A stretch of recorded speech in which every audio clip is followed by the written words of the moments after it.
지난달 29일에 열렸던 윤 대통령과 이재명 대표의 회담과 관련해서요. 때 아닌 비선 특사 논란이 불거졌습니다. 먼저 지난달 영수회담 때 모습 잠깐 보시죠.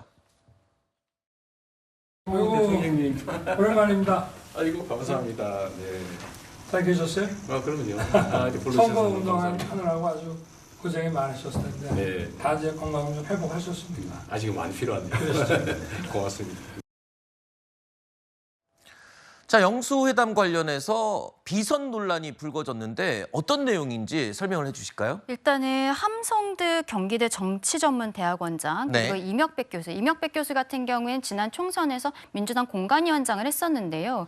이 두 분이 한 특정 언론사와 함께 인터뷰를 했는데 네. 여기에서 이번 대통령과 이재명 대표 간의 영수회담에서 둘이 약간 특사와 같은 개념으로 물밑 조율을 했었다. 저 두 분이 그러니까 예. 이 회담 성사의 주요 역할을 한 것이다 네. 이런 얘기잖아요. 네, 그러면서 또 구체적인 안건들, 특히 총리 추천이라든지 여기에 대해서 윤석열 대통령 측에서는 이재명 대표에 거의 전권을 주는 것처럼 네. 이러한 이야기들이 언론을 통해서 보도가 되면서 여기에 대해 지금 사실은 민주당보다는 국민의힘 내부에서 당원들이 굉장히 좀 이제 충격을 많이 받고 있는 상황으로 보입니다. 네. 그래서 지금 나오고 있지만 대통령실에서는 이번 영수회담이 이미 언론에 다 보도가 된 것처럼 대통령이 이재명 대표에게 직접 전화를 걸어서 성사를 시킨 것이고 이런 특사나 물밑라이트 같은 거 없었다라고 지금 이야기를 하고 있거든요. 네. 그럼에도 불구하고 이번 한국일보에서의 보도 내용을 보면은 너무 좀 구체화된 내용들 그리고 네. 한국일보에서 어떤 취재를 했다라기보다는 이 두 분이 인터뷰 형식으로 응했었다라는 부분들 네. 이런 것 때문에 이것이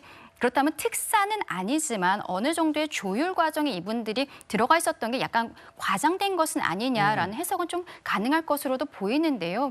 여기에 대해서 그렇다면 사실 국민의 입장에서는 비선이라는 단어에 대해서 네. 굉장히 좀 예민한 부분이 있지 않습니까? 그렇죠. 예, 그래서 지금 조금 더 과하게 반응이 되는 것 같습니다.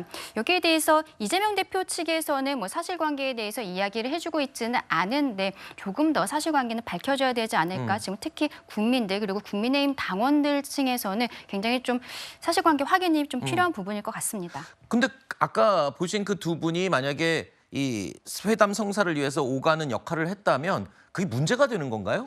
문제가 되지는 않죠. 사실은 어떤 그 비선 라인들이 어떤 역대 정부나 일종의 말하자면 경색된 정국을 돌파하는 그런 라인들은 있어 왔습니다. 네. 다만 이런 비선 라인들이 공식적인 채널의 대체제가 돼서는 안 되고 약간의 보완제 역할을 해줘야 되는데 과연 이분들이 그만한 역할을 했느냐 이게 이제 쟁점이 되겠죠. 네. 더더군다나 이분들이 전언하고 있는 이 말들이 대부분 이분들의 입을 통해 흘러나오는 거지 양쪽에 확인된 사실이 아니기 때문에 네. 그런 측면에서 지금 약간 진실에 대한 오해가 있는 것 같은데 그런 점에서 저는 내일로 예정된 대통령의 기자회견에서 네. 이 문제가 조금 좀 무게 있게 다뤄지고 어떻게 대통령께서 말씀하실지 국민들이 관심을 집중하고 있는 것 같습니다. 또 한 가지 논란되는 게 비선 라인 논란 이외에도 이 두 사람의 입을 통해서 나온 내용. 그러니까 영수회담에서 윤 대통령이 이재명 대표에게 너무 크게 양보를 하고 끌려다닌 것 같은 그런 내용이 또 흘러나오면서 더 비판을 받고 있는 거잖아요. 맞습니다. 뭐 총리를 제안했다던가 뭐 이재명 대표의 경쟁자가 될 만한 사람은 뭐 배제하겠다고 했다던가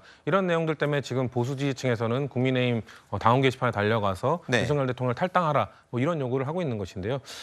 저희가 봤을 때는 이 두 분의 이야기가 100% 사실은 아닐 겁니다. 하지만 그렇다고 해서 100% 거짓도 아닐 겁니다. 아하. 왜냐하면 이 두 분이 이 함성득 교수는 그 한국에서 이 대통령 학으로 권위를 갖고 계신 분이고 이명백 교수도 정치학에서 매우 권위 있는 학자로 알려져 있는 분입니다. 그리고 양 두 분 다 명예를 매우 중시하는 분이기 때문에 뭐 허황된 이야기를 꾸며내서 하실 분들은 아닙니다. 네. 저희가 볼 때는 아마도 이 두 분이 대통령실이나 아니면 이재명 당대표 측과 누군가를 거치면서 아마 소통을 네. 했을 거로 보고요. 그 중간자를 거치는 사람들이 아마 좀 과장된 얘기나 본인들의 생각을 이야기한 것이 마치 윤석열 대통령의 의견인 것처럼 아하. 이재명 대표의 의견인 것처럼 이렇게 비춰지고 알려진 그 측면이 있을 것이다라고 보고 있고요. 네. 근데 저는 이 비선 논란이 나왔을 때 지적하고 싶었던 부분은 이렇게 이야기가 흘러나오는 것 자체가 대통령실의 지금 공직기강이 매우 해이해졌다는 거거든요. 네. 누군가가 분명 중간에서 중간자 역할을 했던 사람이 이런 교수 관료들에게 뭔가 자문을 구하고 의견을 구했다면은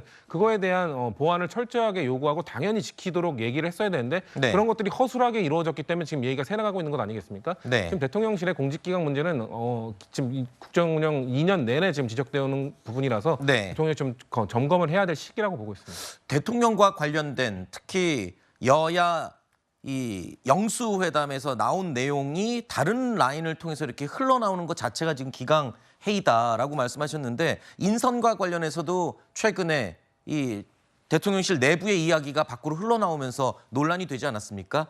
그 지적은 대통령실에서도 좀 쓰지만 들어야 될 얘기인 것 같습니다.